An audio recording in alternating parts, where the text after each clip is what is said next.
Soy Jason Michei. Tengo 34 años y mis propios padres me llevaron a la corte para robarme mi casa. No es broma. Antes de contarles cómo un viejo y polvoriento dispositivo olvidado hizo que todo su plan se viniera abajo en un silencioso tribunal, háganme un favor y díganme desde donde están viendo en los comentarios de abajo. Es bueno saber quién está ahí fuera. Todo comenzó un martes, un día tan dolorosamente ordinario que sería imposible de olvidar. Mi mundo es uno de orden silencioso.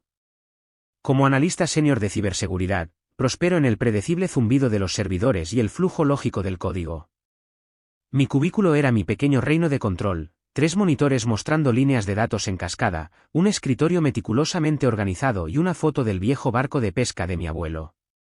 Era un mundo que tenía sentido, un mundo donde el esfuerzo equivalía a resultados.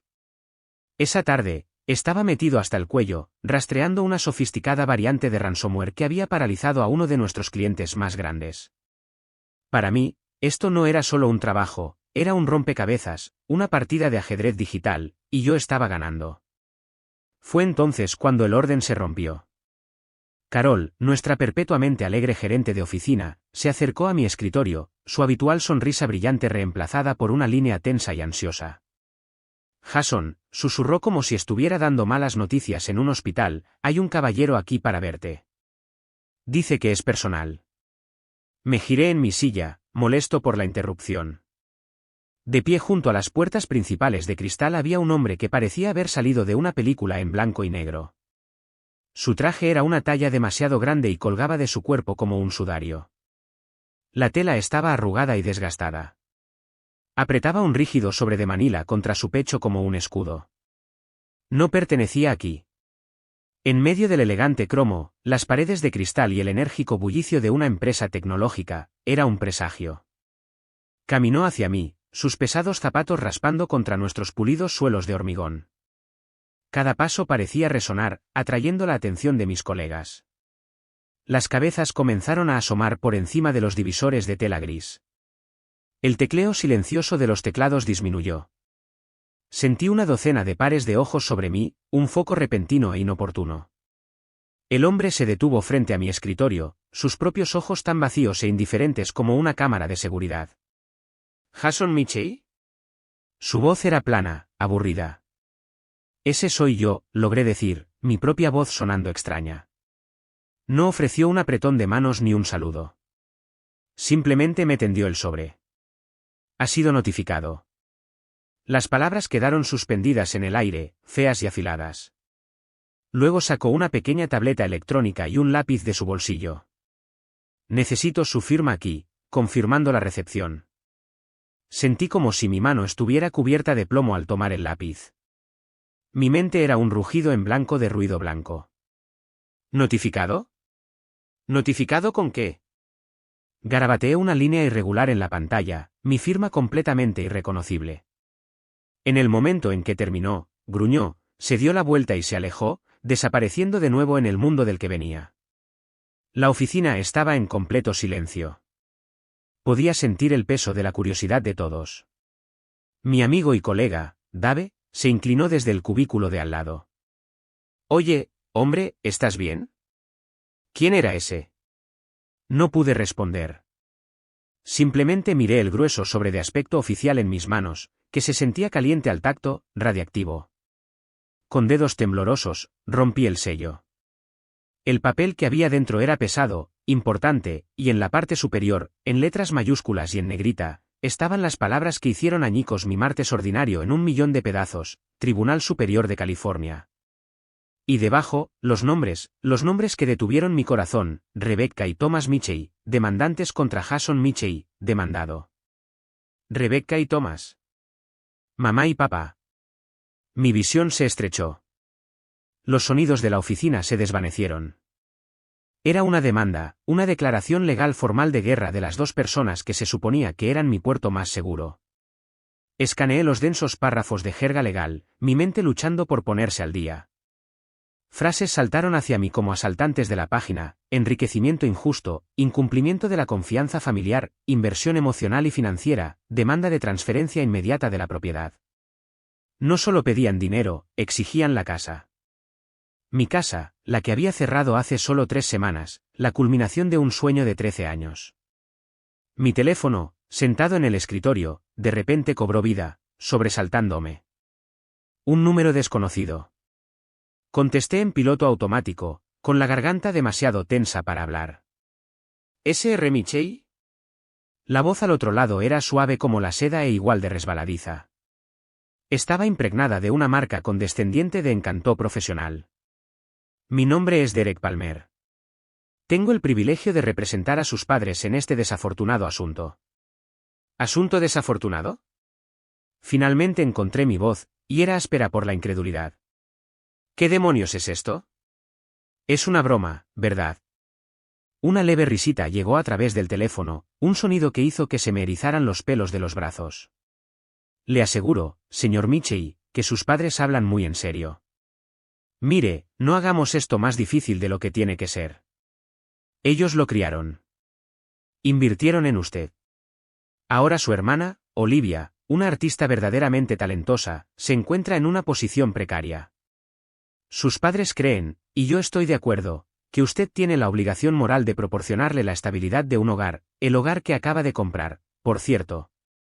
Hizo una pausa, dejando que la audacia de sus palabras calara hondo.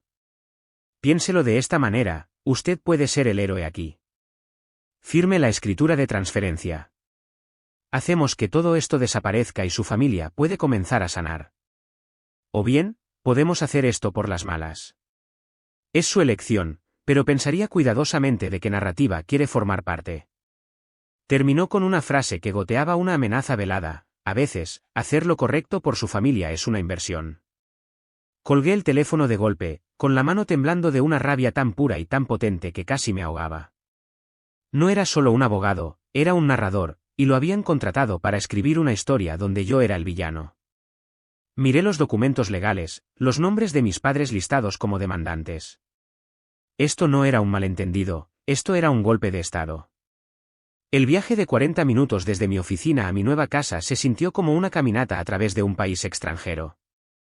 Los lugares familiares, la cafetería de la esquina, el parque donde los niños jugaban al béisbol, el viejo cine, todos parecían pertenecer a la vida de otra persona, una vida que estaba viviendo hace solo una hora. Me metí en el camino de entrada, el crujido de los neumáticos en la grava era el único sonido en la inquietante quietud. No pude obligarme a entrar. Simplemente me senté en el coche, con el motor apagado, y miré fijamente las ventanas oscuras de la casa. Mi casa. La palabra se sentía vacía ahora, una afirmación que no tenía derecho a hacer. Era solo un edificio, una colección de madera y paneles de yeso y vidrio que se había convertido en el campo de batalla de una guerra que ni siquiera sabía que estaba peleando. Mi mano instintivamente fue a mi teléfono. Tenía que llamar a mi papá. A mamá la entendía. Su mundo había girado en torno a Olivia, mi hermana menor, desde el día en que nació. Olivia era el sol, yo era un planeta distante y hermoso en su órbita. Pero papá. Se suponía que papá era diferente. Era el callado, el que me enseñó a cambiar una llanta y a cuadrar una chequera. Era el pragmático. Tenía que ver lo loco que era esto. Su teléfono sonó 2 veces antes de que contestara. Su voz era cautelosa, despojada de toda calidez. Jason. Papá, los tengo, dije, mi voz tensa. Los papeles. Los tengo en mi mano ahora mismo. Dime que esto es una especie de broma enfermiza. Dime que no hiciste esto. Hubo una pausa embarazosa. Pude oír el leve sonido de la televisión de fondo y la voz de mi madre, un susurro agudo y urgente. Entonces mi padre se aclaró la garganta, y cuando volvió a hablar, su voz era dura, ensayada. No hay ninguna broma, Jason. Es hora de que te hagas cargo. Tu madre y yo sacrificamos todo para darles a ti y a tu hermana una buena vida. ¿Y qué recibimos a cambio? ¿Te compras una casa de 3 dormitorios para ti solo mientras tu hermana está luchando? ¿Es egoísta? ¿Sacrificado? La palabra brotó de mi pecho, caliente y cruda. ¿Llamas sacrificio a lo que hiciste? El interior del coche se disolvió, y de repente tenía 16 años de nuevo, de pie en medio de un polvoriento auditorio de la escuela secundaria. Era la noche de la entrega de premios de mi último año. Llevaba un traje barato de poliéster que me quedaba grande de los hombros, el que había comprado con mi propio dinero de mi trabajo en Luigi's Pizza. Me concedían la beca Franklin de Ciencia y Tecnología, una beca completa para el colegio comunitario local. No era Harvard, pero para mí, lo era todo. Era mi billete de salida, mi única oportunidad de una vida diferente a la que me habían prescrito. Les había reservado 2 asientos en la tercera fila, justo en el pasillo. Incluso había doblado pequeños trozos de papel con Mickey escrito en ellos con mi mejor letra. Durante toda la ceremonia, mi cabeza daba vueltas, mis ojos se dirigían hacia las pesadas puertas dobles de la entrada, esperando que irrumpieran en cualquier momento, sin aliento y sonriendo. Nunca llegaron. El director pronunció mi nombre. Caminé por el escenario, mis gastados zapatos de vestir chirriando a cada paso. Le di la mano, acepté la pesada placa y sonreí para una foto que sabía que nunca verían. Los aplausos del público se sintieron distantes, vacíos. Los 2 asientos vacíos en la tercera fila eran todo lo que podía ver. Más tarde esa noche, cuando llamé a casa, con el corazón como una plomada en mi pecho, mi madre contestó, con la voz efervescente. Oh, cariño, lo siento mucho, mucho que no pudiéramos ir. Se nos olvidó por completo. Olivia tenía el papel principal en el Festival de Teatro de Primavera esta noche, Jason. Deberías haberla visto. Interpretó a una reina desconsolada. Todo el público estaba llorando. Tiene un don, un talento verdadero e innegable. Nuestra pequeña estrella. Yo tenía una beca. Olivia tenía un don. En la economía de mi familia, uno era un logro práctico y aburrido. El otro era magia. El recuerdo era tan vívido que me escocían los ojos.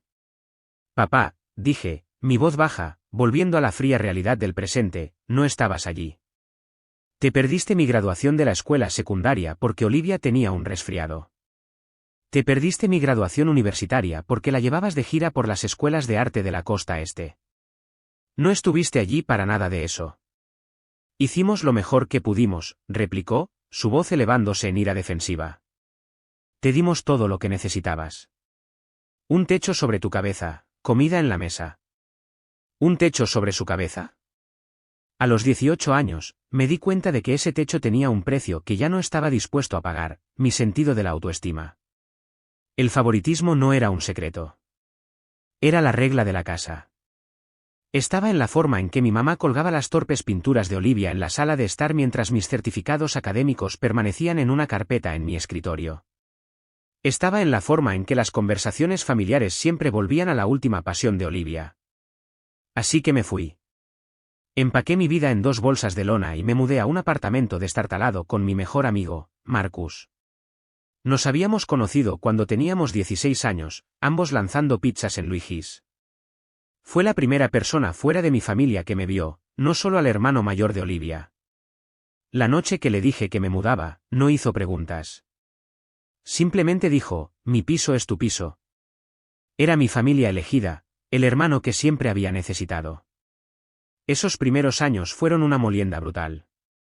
Trabajé en 3 trabajos, un ciclo implacable de agotamiento.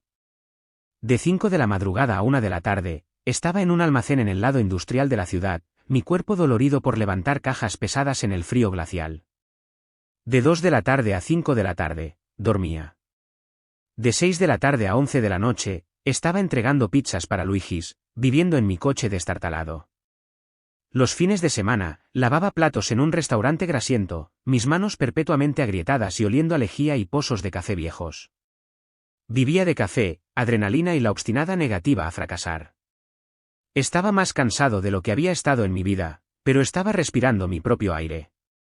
Me inscribí en un colegio comunitario, tomando clases nocturnas. La beca cubría la matrícula, pero los libros de texto eran otra historia.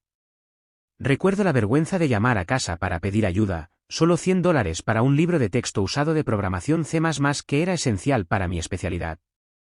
La voz de mi mamá al otro lado estaba llena de una especie de impaciencia cansada. Jason, cariño, sabes que nos encantaría ayudarte, pero las cosas están difíciles. Estamos poniendo cada centavo extra en el programa de estudios en el extranjero de Olivia. Ha sido aceptada en un curso intensivo de arte de verano en Florencia, Italia. Es una oportunidad única para que haga contactos. Una oportunidad única en la vida. Mi libro de texto de $100 era un obstáculo. Su verano europeo era una inversión esencial. Colgué el teléfono, la familiar sensación de ser secundario me invadía. Unos días más tarde, llegó un cheque de $200 por correo. La nota adjunta era corta, escrita con la letra cuadrada y sensata de mi tío Robert, el hermano de mi mamá. Era fontanero, un hombre de pocas palabras pero de profunda integridad. La nota decía, para los libros. No se lo digas a tu hermana. Algunos apostamos por ti. Esos $200 se sintieron como $1.000.000. Era más que dinero, era validación. Era la prueba de que no era invisible. Papá, dije por teléfono, mi voz plana y vacía, no tengo nada más que decirte. Piensa mucho y bien en lo que es correcto, hijo, dijo, su voz adoptando un tono de decepción paternal. Tu hermana necesita esta casa. ¿Se la merece? Colgó. Se lo merece. Esa era la palabra. Olivia merecía cosas. Yo tenía que ganármelas. Recordé la fiesta de cumpleaños número 16 de ella. Mis padres habían presentado su regalo en el camino de entrada, un Toyota rojo nuevo y brillante, completo con un lazo gigante y ridículo en el capó. Olivia había chillado de alegría e inmediatamente se había ido con sus amigos. Recordé mi propio primer coche, un Honda Civic de 14 años con un guardabarros abollado y una transmisión que temblaba. Lo compré por $800 a un tipo en un estacionamiento después de ahorrar durante más de un año. La primera vez que se averió, pasé todo un fin de semana en el camino de entrada con un manual de reparación grasiento, enseñándome a mí mismo cómo reemplazar el alternador. Cuando finalmente lo puse en marcha de nuevo, con las manos cubiertas de grasa y mugre, sentí una oleada de orgullo que era más satisfactoria que cualquier Toyota regalado. Una ira fría y dura comenzó a cristalizarse en mi pecho, expulsando la conmoción y el dolor. Esta demanda no era un capricho, era la conclusión lógica de todo su sistema de creencias, y yo no sería su última víctima. Los días siguientes fueron confusos. Me dediqué a preparar la lucha. Sabía que no podía hacerlo solo. Mi primera llamada fue a Linda Chin. Nos habíamos conocido en un brutal campo de entrenamiento de codificación hace años, uniéndonos por las noches y los algoritmos complejos. Ahora era una de las principales analistas de mi empresa, y su mente era tan aguda como una navaja. Vino esa noche y escuchó toda la historia, su expresión se volvió cada vez más incrédula. Cuando terminé, se quedó en silencio durante un largo rato. Está bien, dijo finalmente, su voz totalmente profesional. Este es un intento de toma de control hostil. Tenemos que tratarlo como tal. Eres un experto en ciberseguridad, Jai.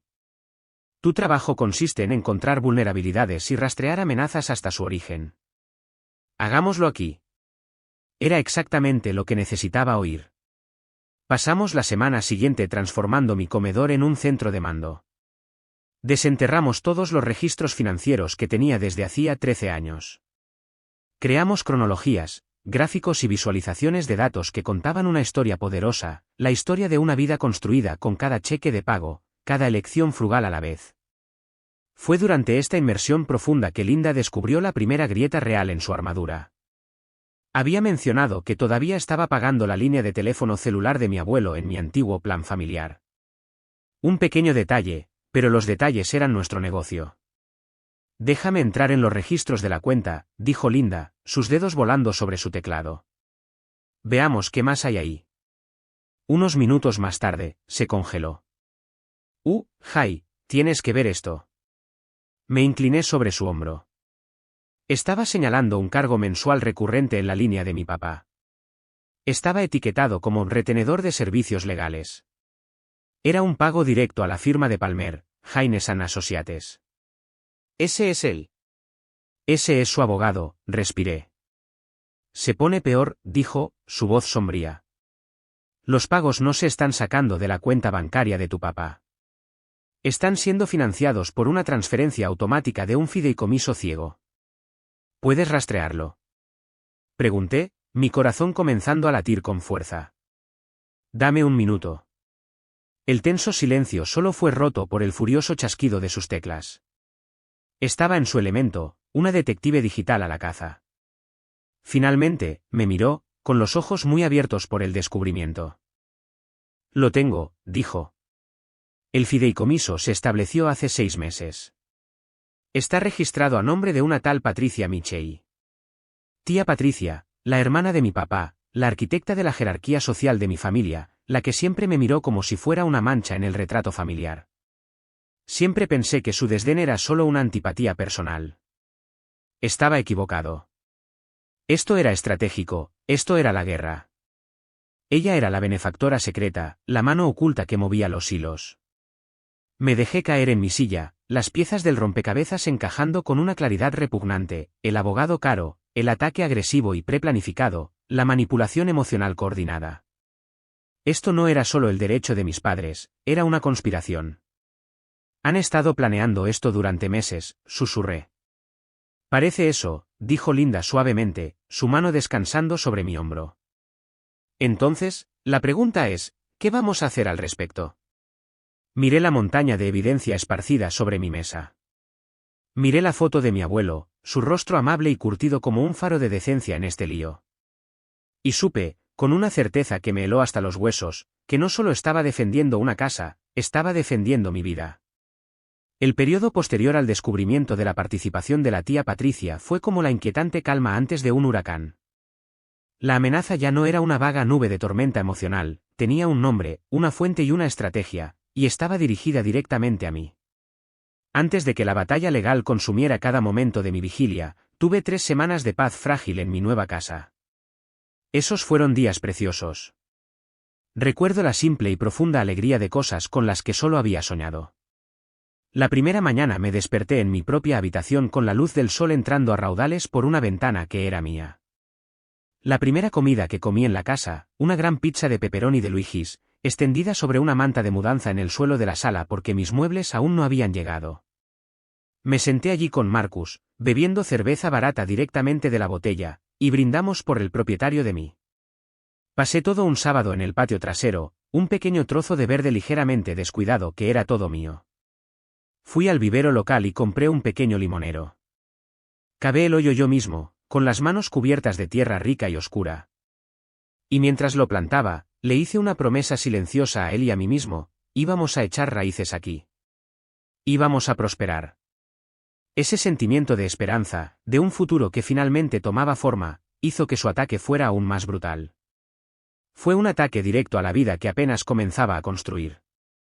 Mi primer movimiento fue contratar a un abogado. Mi investigación y las habilidades de datos de Linda fueron invaluables, pero sabía que no podía enfrentarme a un tiburón como Derek Palmer solo en un tribunal. La prima paralegal de Linda me dio un nombre, Sarah Jenkins. Su oficina estaba a un mundo de distancia de la elegante firma del centro de Palmer. Era un pequeño edificio de 2 pisos sobre una panadería, y el aire olía ligeramente a azúcar y pan fresco. Sarah misma era joven, probablemente no mucho mayor que yo, pero tenía una intensidad aguda y enfocada en la que confié de inmediato. Escuchó toda mi historia sin interrupción, sus ojos nunca abandonaron los míos. Cuando terminé y le deslicé la carpeta de datos financieros por el escritorio, la abrió, y una lenta sonrisa impresionada se extendió por su rostro. Señor Michei, dijo, levantando la vista de una hoja de cálculo meticulosamente organizada, ya ha hecho la mitad de mi trabajo por mí. La mayoría de las personas en su posición vienen a mí con una caja de zapatos llena de recibos arrugados y mucha ira. Usted ha venido con un caso. Entonces, ¿lo tomará? Pregunté, un nudo de ansiedad aflojándose en mi pecho. ¿Tomarlo? Lo voy a disfrutar, dijo, con un brillo feroz en sus ojos. Palmer es un matón arrogante. Se basa en intimidar a la gente y enturbiar las aguas con tonterías emocionales. No va a saber qué hacer cuando lo enfrentemos con una montaña de hechos fríos, duros e innegables. No vamos a jugar su juego. Vamos a hacer que juegue el nuestro. Por primera vez desde que había abierto ese sobre de Manila, sentí que tenía un aliado que hablaba mi idioma. Mientras Sarah y yo preparábamos nuestra defensa, mi familia lanzó su ofensiva en un frente diferente, una campaña de guerra psicológica. La pieza central de su ataque fue una videollamada organizada. Mi madre insistió en ello, diciendo que quería ver mi cara y hablar las cosas como una familia. Era una trampa, Y lo sabía, pero Sara me aconsejó que lo hiciera y grabara la llamada. Déjalos que nos muestren su estrategia, dijo. Cuando hice clic en aceptar, sus 3 rostros aparecieron en mi pantalla, ingeniosamente dispuestos en el sofá de su sala de estar. Mi madre, Rebecca, tenía su rostro valiente y herido puesto. Mi padre, Thomas, estaba tratando de parecer severo y patriarcal.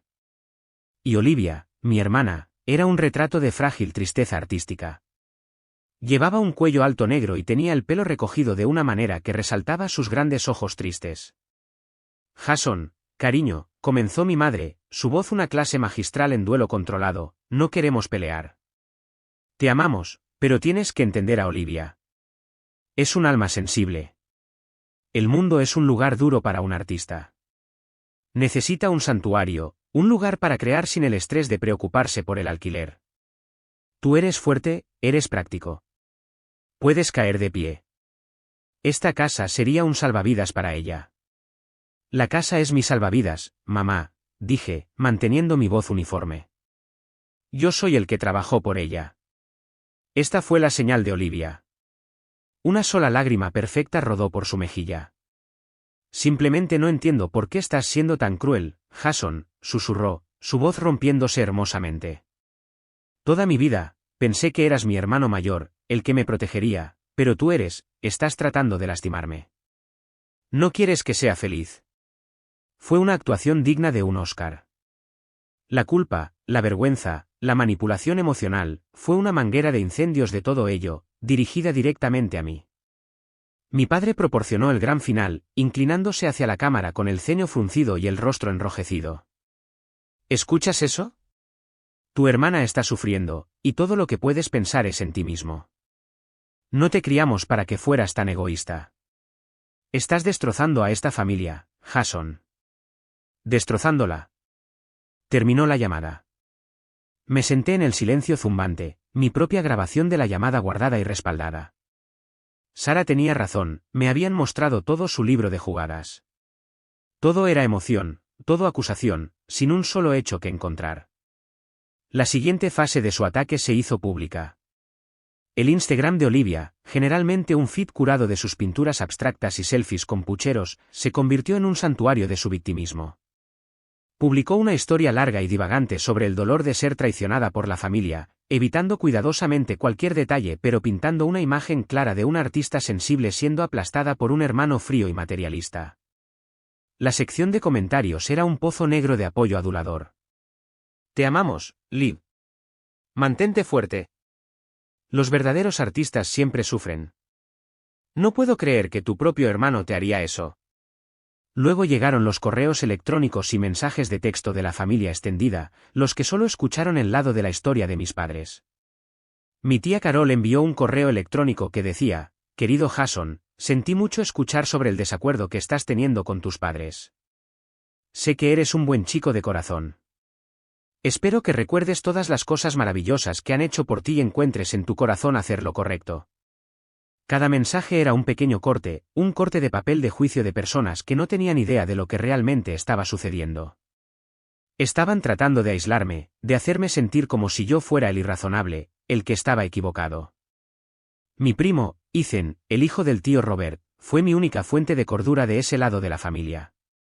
Me llamó furioso después de ver las publicaciones de Olivia. Es una sarta de tonterías, Jason, y lo sabes, dijo. Yo estaba allí en Navidad cuando la tía Patricia estaba hablando con tu mamá sobre esto.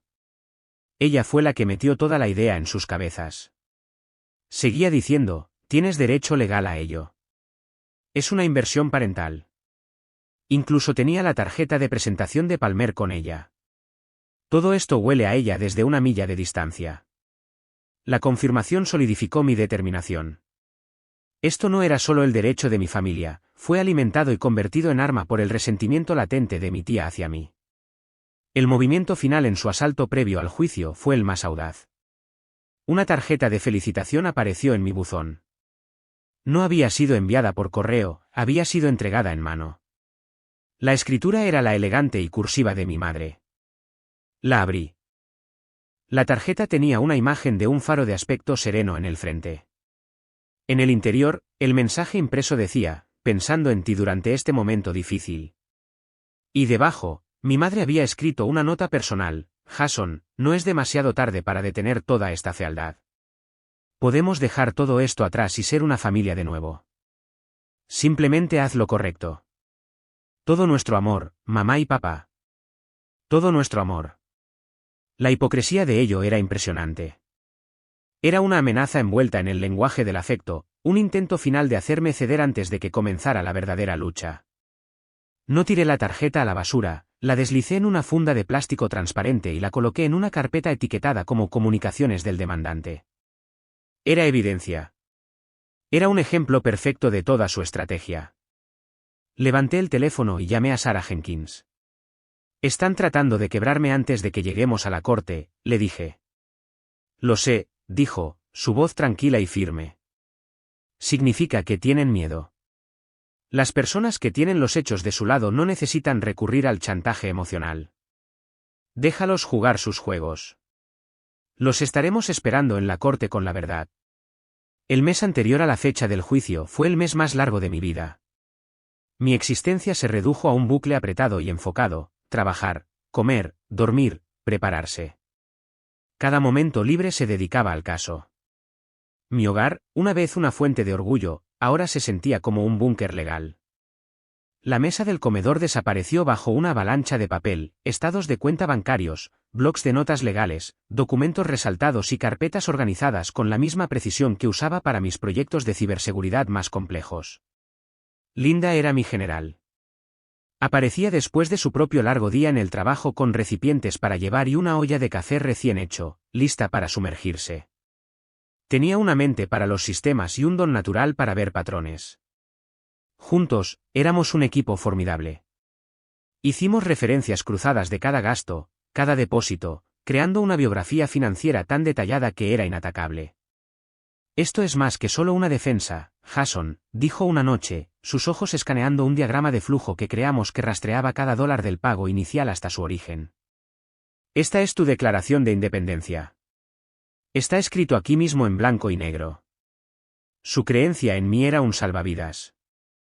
Mientras mi propia familia estaba tratando de derribarme, mi familia elegida estaba construyendo una fortaleza a mi alrededor. Marcus llamaba todos los días solo para ver cómo estaba.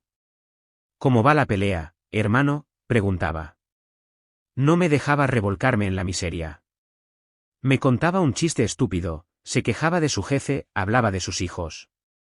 Me mantenía conectado con el mundo normal, un mundo fuera de las demandas y la traición. Mientras construíamos nuestro caso sobre una base de realidad, su abogado, Derek Palmer, estaba construyendo una obra maestra de ficción. A través del proceso de descubrimiento legal, Sarah recibió un resumen de la evidencia y los argumentos que pretendía presentar. Fue una obra impresionante de arte manipulador. Tenía fotos mías de niño en Navidad, sonriendo en una bicicleta nueva, una bicicleta que argumentaría que era una inversión parental significativa. Tenía mis boletas de calificaciones de la escuela secundaria, que usaría para afirmar que habían fomentado mi desarrollo intelectual. Incluso tenía una declaración jurada firmada del profesor de la Escuela de Arte de Olivia, un hombre que nunca había conocido, que atestiguaba la profunda sensibilidad artística y la precaria situación financiera de Olivia. No está construyendo un caso legal, está escribiendo un guión, dijo Sarah sombríamente por teléfono después de haber revisado los documentos. Está eligiendo a tus padres como los benefactores amorosos y a ti como el villano de corazón frío.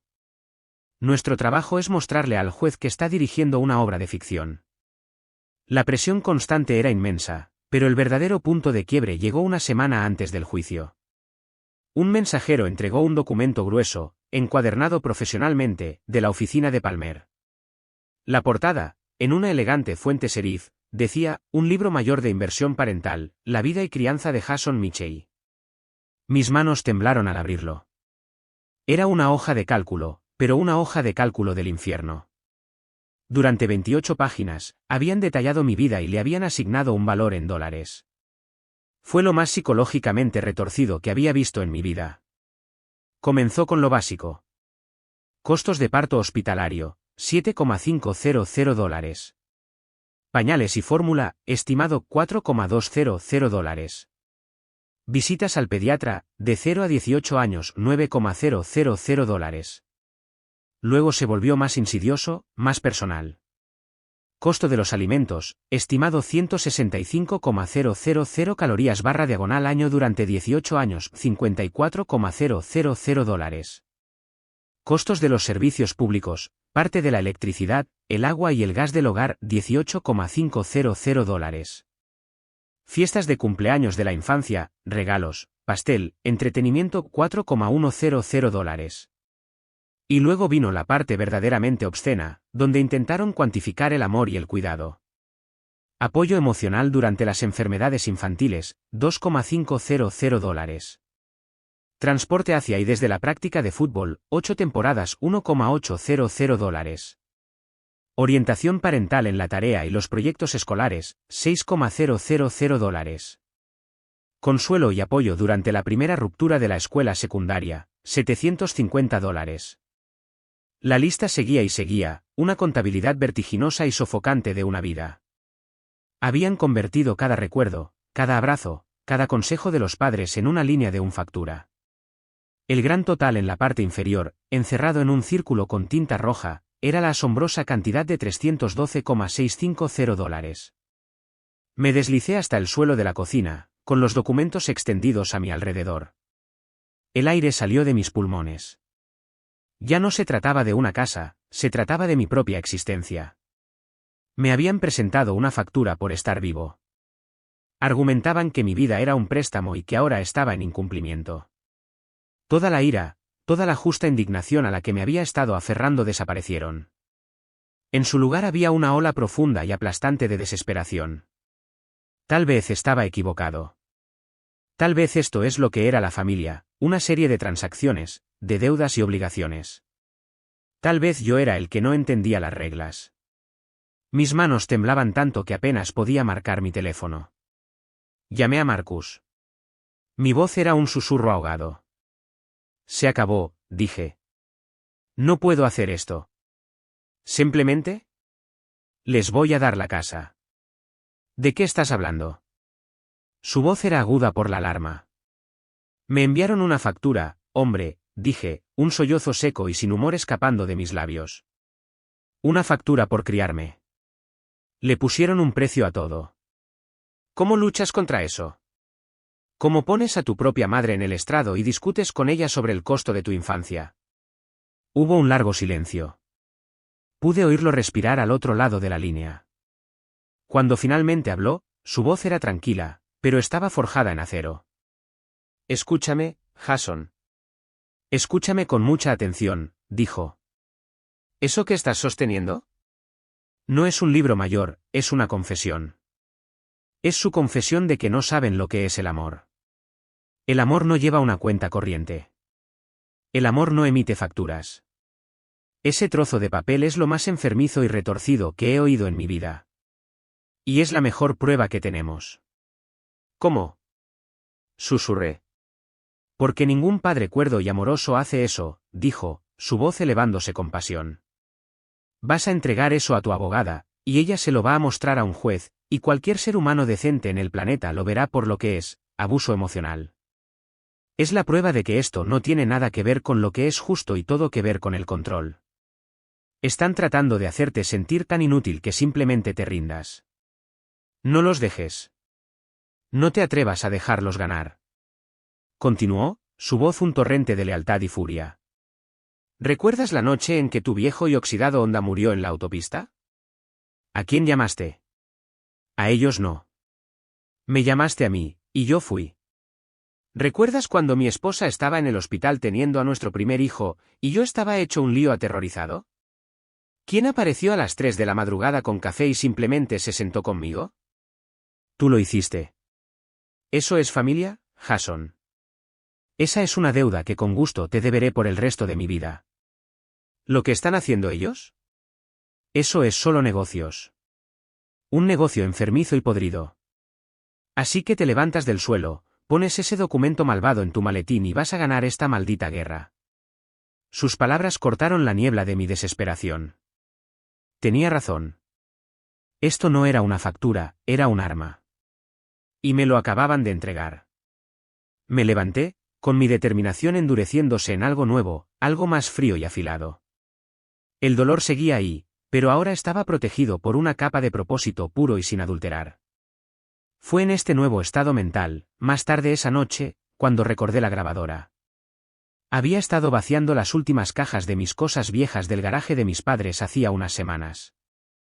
En el fondo de una caja llena de viejos libros de texto y cuadernos de la universidad, la encontré, una pequeña grabadora de voz digital plateada. Reconocí la pequeña pegatina de gato que Olivia le había puesto hace años cuando la había pedido prestada para algún proyecto escolar y convenientemente nunca la devolvió. La había tirado en mi escritorio, con la intención de tirarla, pero ahora la miraba diferente. Todo lo que venía de ellos ahora era sospechoso. Cada objeto contenía una historia potencial. Impulsado por una mezcla de paranoia y curiosidad metódica, encontré un cable de carga y la enchufé. La pequeña pantalla LCD parpadeó y se encendió. La lista de archivos era en su mayoría lo que esperaba: Econ 101, repaso de CS 102. Aburridos artefactos de una vida pasada. Pero al final había 3 archivos con fecha de hace solo 4 meses. Los nombres de los archivos eran solo cadenas de números. Mi dedo se cernió sobre el botón de reproducción. Una voz en mi cabeza me gritó que me detuviera, que la tirara, que algunas puertas es mejor dejarlas sin abrir. La ignoré. Presioné reproducir. El audio era claro. Era la voz de Olivia, burbujeante y brillante, hablando con una amiga. Mi sangre se heló. Y lo mejor es que mis padres están totalmente de acuerdo, decía, seguido de una risita tintineante. Mi tía Patricia es una genio. Encontró una abogada que dice que tenemos un caso sólido basado en la inversión de los padres. Como si literalmente pudieran facturarle por criarlo. ¿Puedes creerlo? Sentí que el aire dejaba mis pulmones. Esto era, la conspiración en sus propias palabras. Su amiga sonaba impresionada. De ninguna manera. ¿Entonces vas a conseguir su nueva casa, totalmente? Olivia dijo, con satisfacción engreída, mi mamá es muy buena en esto. Ha estado llorando por teléfono a todos los parientes sobre cómo soy un artista en apuros y Jason es tan egoísta. Todos están de nuestro lado. Es perfecto. Mi estómago se revolvió. Pero el intercambio final fue el que selló su destino. ¿Y cómo es?, preguntó su amiga. Olivia suspiró dramáticamente. Uf, está bien, supongo. Está en los suburbios. Tan aburrido, pero lo que sea. Espera, entonces realmente vas a vivir allí, y luego vino la risa. Un sonido cruel y despectivo que nunca olvidaría. Oh, Dios mío, no. ¿Estás loca? Me moriría de aburrimiento en una semana. Pero Palmer, ese es el abogado, dijo, el mercado inmobiliario está loco en este momento. En el segundo en que la escritura esté a mi nombre, la pondré en el mercado. Limpiaré lo suficiente como para finalmente mudarme a París y vivir como una verdadera artista. No más pedir dinero a mis padres. Es el plan perfecto. La grabación terminó. El único sonido en la habitación era el latido frenético de mi propio corazón. Todo estaba allí, la mentira, el motivo, la codicia, la absoluta e impresionante falta de empatía. Era la verdad, pura y sin adornos, en su propia voz. Guardé el archivo. Lo encripté. Hice una copia de seguridad en un servidor seguro en la nube, un disco duro local y una unidad USB que inmediatamente puse en una caja de seguridad. Pensaron que habían escrito la historia perfecta, conmigo como el villano. No tenían idea de que yo tenía el capítulo final secreto. El día del juicio amaneció gris y nublado, un reflejo perfecto de la tormenta que se avecinaba dentro de mí. Mientras me anudaba la corbata, mis manos estaban firmes. El miedo y la desesperación de las semanas anteriores se habían quemado, dejando atrás una claridad fría y afilada. Esto no era solo un procedimiento legal, era un exorcismo. Estaba a punto de expulsar los fantasmas de las expectativas y manipulaciones de mi familia de una vez por todas. Sarah Jenkins me recibió en las escaleras del juzgado. Parecía una guerrera con su traje oscuro y perfectamente confeccionado. Me dio una pequeña sonrisa tensa. Respira hondo, Jason, dijo. Nos hemos preparado para esto. Tenemos la verdad de nuestro lado. Solo cíñete al plan. Sin emoción, solo hechos. Estoy listo, dije. Y por primera vez, lo decía en serio. La sala del tribunal era una imponente cámara de madera oscura y silencio solemne. Mi familia ya estaba sentada, un frente unido de agravio performativo. Habían coordinado sus atuendos. Mi madre, padre y tía Patricia estaban todos en tonos de gris sombrío, mientras que Olivia estaba en blanco virginal, un marcado contraste diseñado para resaltar su supuesta inocencia. Eran un cuadro de engaño. Mientras caminaba por el pasillo hacia la mesa del acusado, mi madre me fijó con una mirada de desgarrador dolor. Era una mirada que una vez había sido capaz de avergonzarme con culpa. Hoy, no tenía sentido. Vi el cálculo detrás de ella, vi la actuación. Sostuve su mirada sin pestañear y me senté al lado de Sara. La batalla había comenzado. La jueza Eleanor Simmons era exactamente como Sara la había descrito, una mujer de unos 60 años con una inteligencia formidable en sus ojos y un aire de absoluta autoridad. No parecía una mujer que sufriera a los tontos con gusto. Derek Palmer, el abogado de mis padres, comenzó el procedimiento. Era un maestro en su oficio. Se movía con una confianza astuta, su voz un instrumento de persuasión afinado con precisión. Su declaración inicial fue una sinfonía de manipulación. Su señoría, miembros del jurado, comenzó, su voz resonando con calidez y sinceridad, estamos aquí hoy para hablar de algo sagrado, el pacto tácito entre un padre y un hijo. Estamos aquí para hablar de amor, sacrificio y el solemne deber que fluye de ese vínculo. Caminó lentamente frente al jurado, haciendo contacto visual con cada jurado. Mis clientes, Thomas y Rebecca Mitchell, son personas buenas y sencillas. No son ricos. No son poderosos. Pero le dieron a sus hijos algo más valioso que el dinero. Les dieron todo lo que tenían, su tiempo, su energía, su apoyo inquebrantable. Invirtieron sus vidas en sus dos hijos, esperando solo que crecieran para ser felices, exitosos y amables. Su hijo, Jason, el acusado en este caso, se volvió exitoso, y por eso están orgullosos.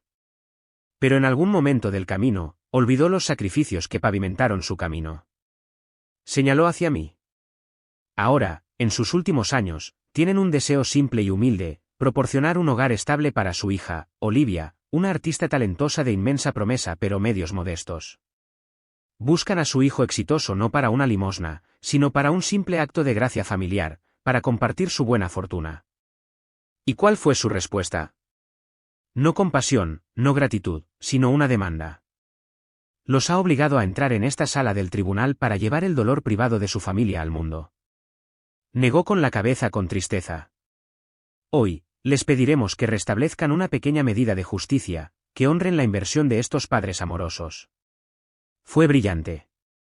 Me había pintado como un monstruo frío y despiadado antes de que hubiera dicho una sola palabra.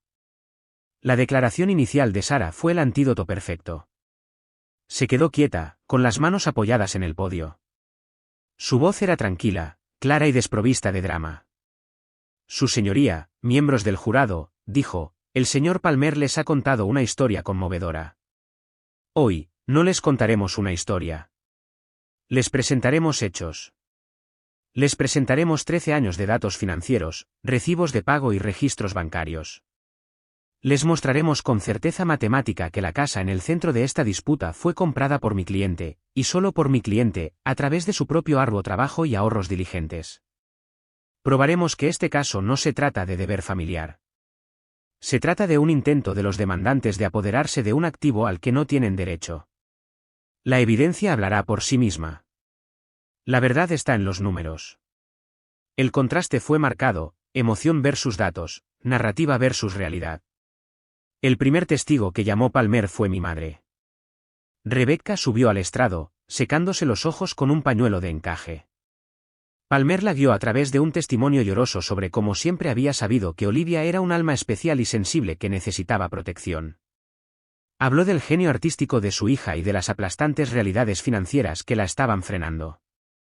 Todo lo que queremos es que tenga un lugar seguro para crear, sollozó. ¿Es eso mucho pedir? Cuando fue el turno de Sara de contrainterrogar, fue gentil, casi deferente. Señora Mitchell, usted claramente ama mucho a sus dos hijos, comenzó. Mi madre asintió con lágrimas. ¿Y siempre los ha tratado por igual, supongo? Por supuesto, dijo mi madre, un poco demasiado rápido. Ya veo, dijo Sara, recogiendo una carpeta. Aquí tengo una copia del expediente académico de su hijo en la escuela secundaria. Era un estudiante excepcional, el mejor de su clase en matemáticas y ciencias. Recuerda haber asistido a su noche de premios de último año, donde recibió la beca Franklin. El rostro de mi madre se quedó en blanco. Fue hace mucho tiempo. Estábamos muy ocupados. Entiendo, dijo Sara suavemente. Porque según los registros de la escuela, para esa misma noche, usted figuraba como chaperona de padres para el Festival de Primavera del Club de Teatro, donde su hija Olivia tuvo un papel secundario. Eligió asistir a su obra en lugar de a la ceremonia de becas de él. ¿Es correcto? Mi madre se sonrojó. Olivia me necesitaba. Se pone nerviosa. Entonces, tomó una decisión basada en quién sentía que la necesitaba más. Sí. Sara asintió. Gracias, señora Mitchell. No tengo más preguntas. Había plantado la primera semilla de duda, no con agresión, sino con un hecho simple e innegable. Luego vino mi padre, Thomas. Estaba fanfarroneando y a la defensiva en el estrado. Siguió y siguió sobre cómo trabajó hasta los huesos para mantenernos. Palmer le hizo identificar el libro mayor de inversión parental. Señor Mitchell, dijo Palmer, creó este documento para reflejar los recursos financieros y emocionales que invirtió en la crianza de su hijo. Sí, dijo mi padre con orgullo. Cada centavo. Luego fue el turno de Sara. Puso mis extractos bancarios en la pantalla. Señor Mitchell, preguntó, ¿reconoce estas transacciones? Una transferencia de $5,000 de la cuenta de su hijo a la suya en abril pasado, otra de $3,000 en enero. El rostro de mi padre se puso rojo con manchas. Esos eran préstamos. La familia ayuda a la familia. ¿Han sido reembolsados? Yo, he estado queriendo hacerlo. Entonces, mientras compilaba una lista de todo lo que sentía que su hijo le debía, de hecho estaba en deuda con él. Objeción, gritó Palmer. Con lugar, dijo el juez, pero el daño estaba hecho. El jurado lo había visto. Finalmente, fue mi turno. Caminé hacia el estrado, con el corazón latiendo con fuerza, pero mi mente estaba clara. Sara me guió a través de mi testimonio, haciéndome explicar mi carrera, mi ética de trabajo y luego los datos. Con la fría y desapegada precisión de un analista, llevé al tribunal a través de 13 años de mi vida. Les mostré los 3 trabajos de medio tiempo, los apartamentos de alquiler bajo, la lenta y constante acumulación de mis ahorros. Les mostré la fuente de cada dólar del pago inicial. Cuando Palmer se levantó para contrainterrogarme, su fachada amistosa había desaparecido. Estaba al ataque. Señor Mitchell, se burló, parece tener un número para todo. ¿Pero hay un número para la gratitud? Hay una partida para el amor, señor. Respondí con calma, este caso no se trata de amor. Se trata de derecho de propiedad. Mi abogada está presentando los hechos relevantes para eso. Oh, entonces ahora también es abogado. Respondió. No, señor. Soy un hombre que sabe leer un extracto bancario. Trató de hacerme tropezar, de hacerme enojar, de hacerme parecer frío y robótico. Pero me até a los hechos. Cada pregunta que hizo, la respondí con datos. El jurado, que antes me había mirado con sospecha, ahora me miraba con una comprensión creciente. Estaban viendo la verdad. Derrotado, Palmer se sentó. Sara se levantó. Era hora. Su señoría, anunció, su voz resonando con tranquila autoridad, los demandantes han construido todo su caso sobre la afirmación de que la señora Olivia Mitchell requiere esta casa específica para su estabilidad personal y sus actividades artísticas. Han testificado bajo juramento que su intención es vivir allí. Ahora deseamos presentar evidencia que contradiga directamente este testimonio. Caminó hacia nuestra mesa y recogió la pequeña grabadora digital plateada. La defensa desea presentar esta grabación de audio como evidencia. Palmer estaba de pie en un instante. Objeción, su señoría. Base. No tenemos idea de qué es eso, de dónde vino o si ha sido manipulado. Sara estaba lista. Su señoría, el dispositivo fue recuperado de una caja de efectos personales de mi cliente, que había sido almacenada en la residencia del demandante. Lleva las iniciales de la señora Olivia Mitchell. Además, mi cliente, en su calidad de experto en ciberseguridad, ya ha realizado un análisis forense del archivo de audio. El archivo es una grabación original e inalterada. Los metadatos, que estamos preparados para presentar, confirman la fecha y hora de su creación.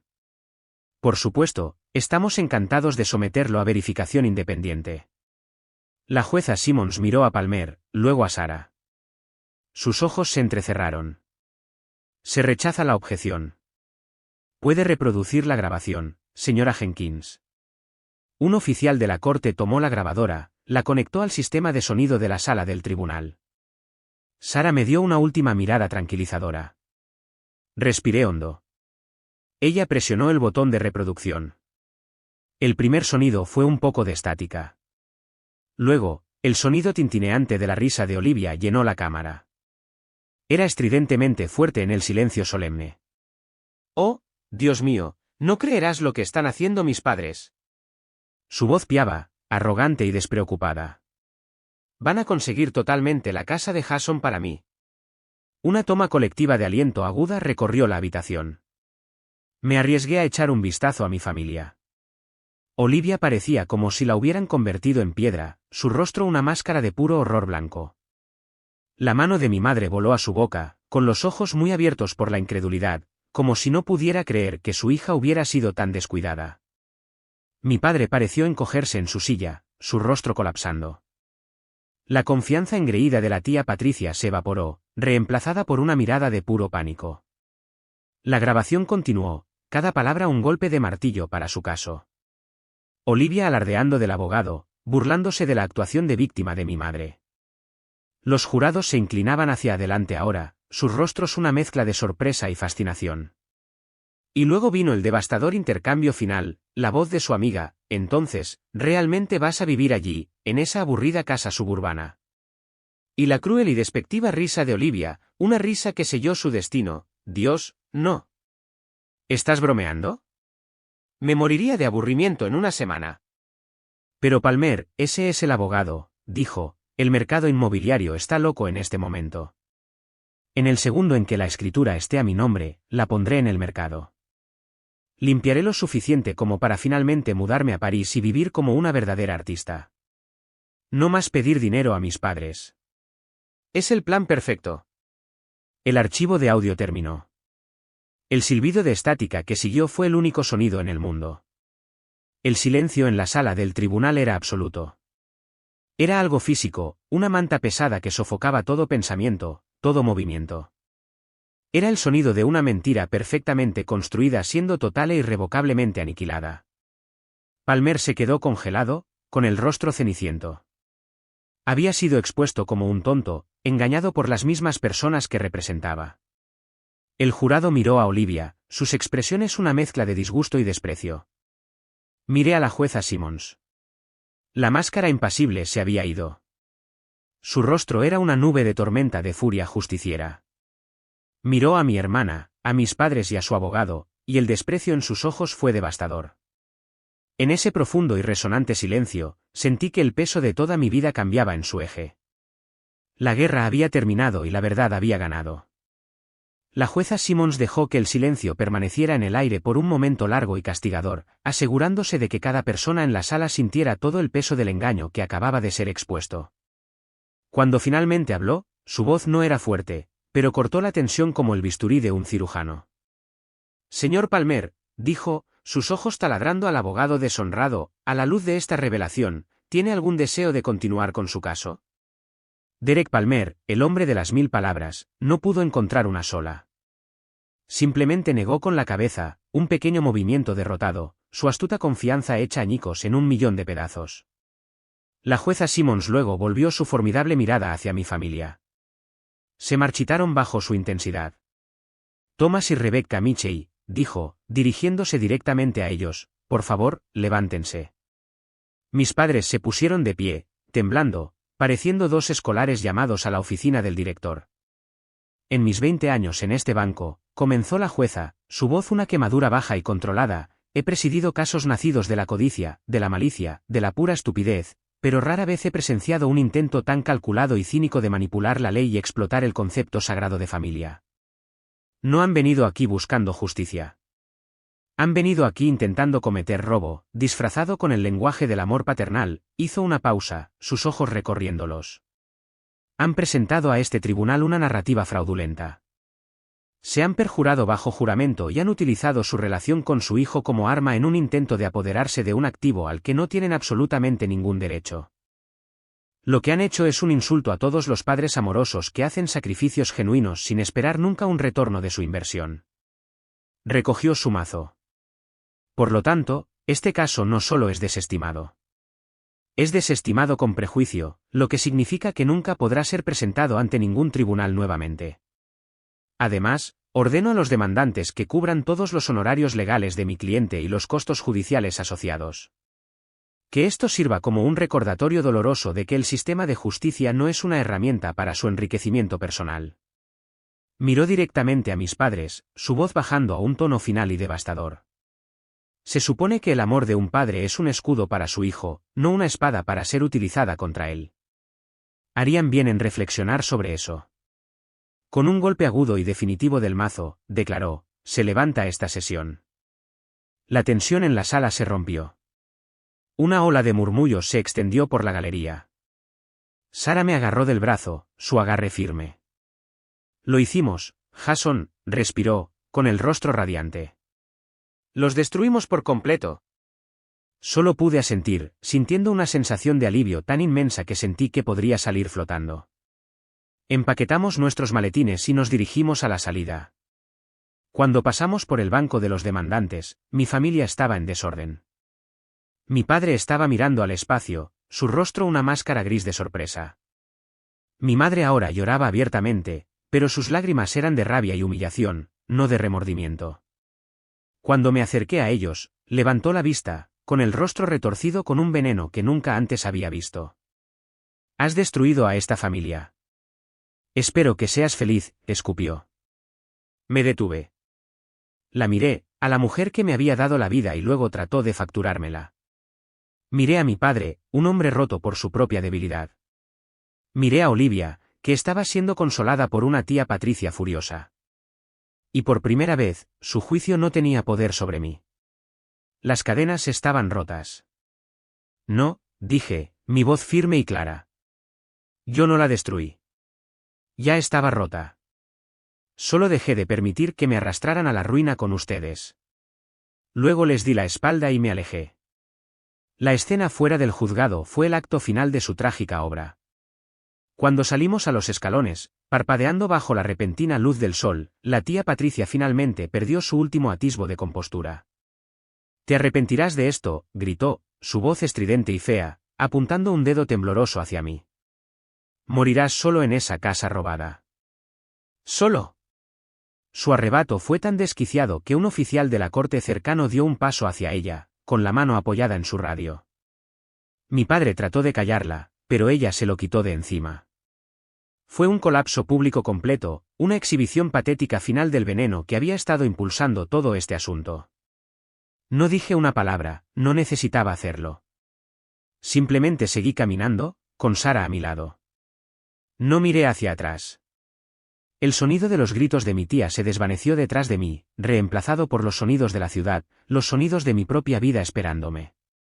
Me estaba alejando del ruido y hacia un futuro que finalmente era benditamente tranquilo.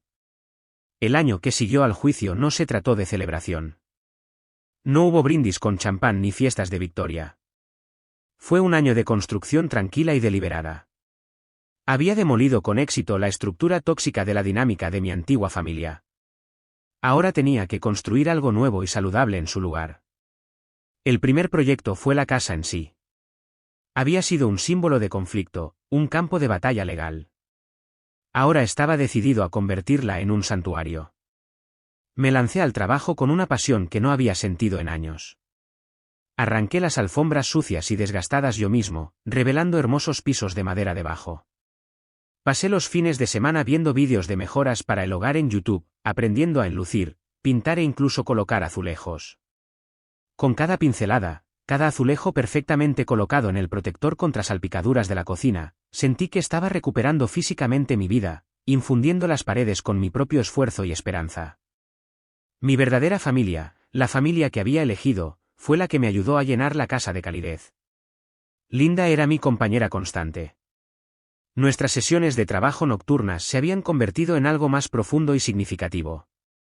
Descubrimos un amor compartido por las películas antiguas, la comida picante y las conversaciones largas y serpenteantes.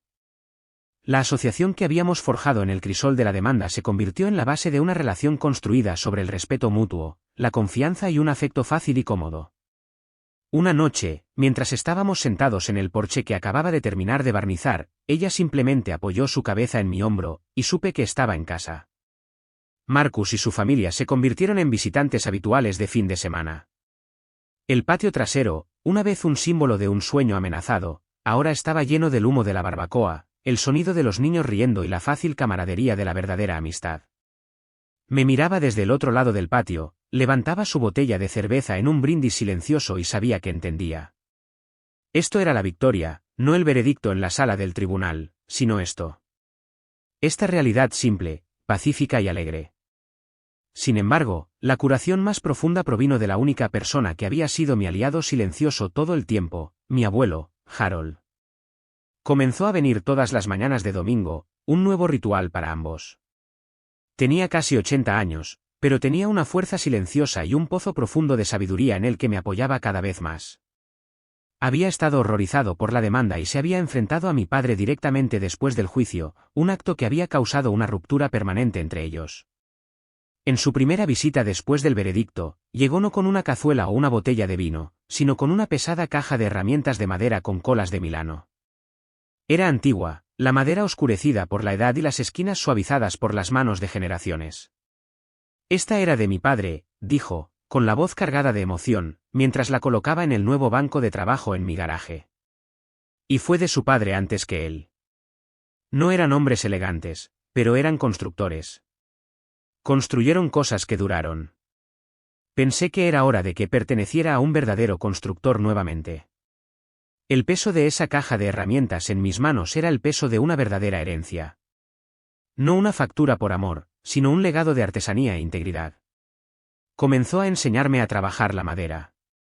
Me enseñó la paciencia de medir 2 veces y cortar una vez.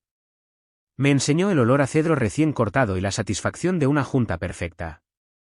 Mientras trabajábamos, me contaba historias. Historias sobre su padre, un hombre tranquilo que había trabajado en 2 trabajos para mantener a su familia y siempre fue pasado por alto en favor de su hermano más carismático pero menos confiable. En sus historias, vi el eco de mi propia vida. Me di cuenta de que este patrón de disfunción familiar era profundo y que mi batalla no era solo mía, era una ruptura de un ciclo largo y doloroso. Juntos, mi abuelo y yo construimos un hermoso y robusto banco de jardín de roble. Lo colocamos en el patio trasero, justo al lado del próspero limonero. En el proceso de construcción de ese banco, sentí que estaba reconstruyendo una parte de mí mismo. Aproximadamente un año después del juicio, apareció un último fantasma de mi pasado. Llegó una carta, escrita con la inconfundible y dramática letra de Olivia. Una parte de mí quería quemarla sin abrirla, pero otra parte, la parte que necesitaba un cierre absoluto y final, sabía que tenía que leerla. La abrí. No era la disculpa que podría haber esperado una vez. Era, a su manera, algo mucho más revelador. La carta era un largo y divagante monólogo de autocompasión. Escribió sobre la pesadilla en la que se había convertido su vida. La tía Patricia, furiosa por la humillación pública y el dinero desperdiciado, la había desheredado por completo. Mis padres, hundidos en su propia amargura, no tenían recursos para financiar su estilo de vida artístico. Se había visto obligada a conseguir un trabajo, uno real, en un Starbucks en el centro de la ciudad. Describió con detalles insoportables la miseria de su nueva existencia, las alarmas de las 4:30 de la madrugada, los clientes con derecho que le gritaban sobre sus lácteos, el dolor en sus pies después de un turno de 8 horas, el agotamiento aplastante del alma que la dejaba sin energía para pintar. Era una letanía de quejas, un retrato de una princesa obligada a vivir entre los campesinos. Pero luego, escondida al final de la segunda página, había una sola oración sorprendente, no sé cómo lo hiciste durante todos esos años, escribió. Trabajando en esos trabajos horribles, es mucho más difícil de lo que parece. Supongo que pensé que era fácil para ti. Era lo más cerca que podía llegar a reconocer mi realidad. No era una disculpa por lo que había hecho. Era una queja de que mi vida era más difícil de lo que había imaginado. No hubo remordimiento, ni empatía por el dolor que me había causado. Solo estaba la creciente y autocompasiva constatación de que la vida sin una red de seguridad era difícil. Leí la carta 2 veces, solo para estar seguro. El viejo Jason, el que estaba condicionado a buscar su aprobación, podría haber visto esto como una grieta en la puerta, una oportunidad para extender una rama de olivo. Pero ya no era ese hombre. Reconocí la carta por lo que era, otra actuación. Otro intento de hacer que su historia se tratara de ella. Entré en mi oficina en casa, encendí la trituradora de papel y alimenté la carta en sus dientes mecánicos. Observé cómo su letra teatral y sus palabras ensimismadas eran masticadas y escupidas como un montón de confeti sin sentido. Mi paz no dependía de su crecimiento. Mi felicidad no era su responsabilidad conceder. Mi vida era mía. La trituradora zumbó y luego quedó en silencio. Y con ese silencio, el lazo final se cortó. Mi vida hoy se define por una paz tranquila y constante. Es una paz por la que luché, una paz que construí con mis propias manos. El ruido constante de mi antigua familia, el drama, las exigencias, los juicios tácitos, se ha desvanecido, reemplazado por los sonidos cálidos y auténticos de una vida bien vivida. Linda y yo nos casamos el año pasado. No queríamos una boda grande y elegante. En cambio, tuvimos una ceremonia sencilla en el patio trasero, de pie sobre la hierba justo al lado del limonero. Marcus fue mi padrino de boda, y su hija fue nuestra niña de las flores. Nuestros amigos más cercanos se reunieron en una tarde de otoño perfecta, e intercambiamos votos que habíamos escrito nosotros mismos, votos sobre la asociación, el respeto y la construcción de un futuro juntos. Fue real. El banco que mi abuelo y yo construimos se ha convertido en el corazón de nuestro hogar. Es donde Linda y yo tomamos nuestro café por la mañana y donde vemos salir las estrellas por la noche. Falleció pacíficamente mientras dormía la primavera pasada. Y el dolor fue inmenso. Pero fue un dolor limpio, un dolor nacido del amor y la pérdida, no de la toxicidad y el arrepentimiento. Me dejó su caja de herramientas, pero me dio mucho más. Me dio un sentido de mi propia historia, una conexión con un legado de hombres tranquilos y trabajadores. Me devolvió una parte de mi familia que era honorable y verdadera.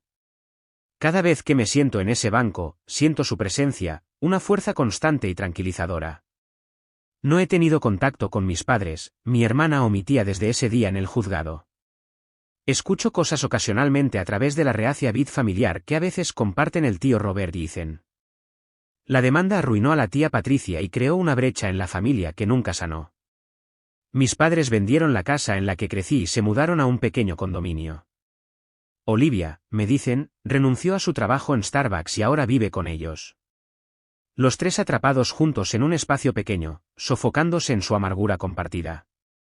No me alegro de su desgracia, pero tampoco siento culpa. Siento una profunda y distante tristeza por ellos, una tristeza por el amor que fueron incapaces de dar y por la felicidad que nunca encontrarán porque están constantemente buscando a alguien más a quien culpar por sus propias decisiones. Mi casa, el objeto mismo del conflicto, es ahora mi mayor fuente de paz. Una vez fue solo una colección de madera, yeso y vidrio. Para mis padres, era un símbolo de lo que sentían que tenían derecho. Para Olivia, era solo una pila de dinero en efectivo. Para mí, fue el campo de batalla donde tuve que luchar por mi propia alma. Pero ahora es solo el hogar. Es el olor del chile de Linda hirviendo a fuego lento en la estufa. Es el sonido de la risa estruendosa de Marcus durante la noche de juegos. Es la vista del limonero cargado de frutos. Es la sensación sólida del banco de roble debajo de mis manos. Mi legado no es el que intentaron escribir para mí en su libro mayor retorcido. No es una deuda que deba pagarse.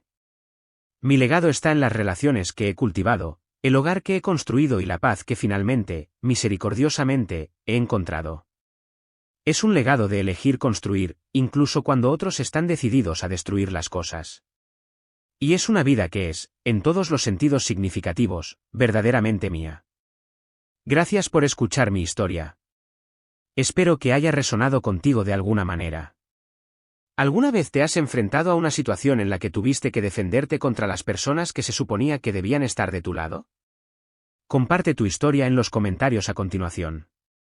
Y si encontraste valor en esto, considera darle me gusta a este vídeo y suscribirte para obtener más contenido. Realmente ayuda.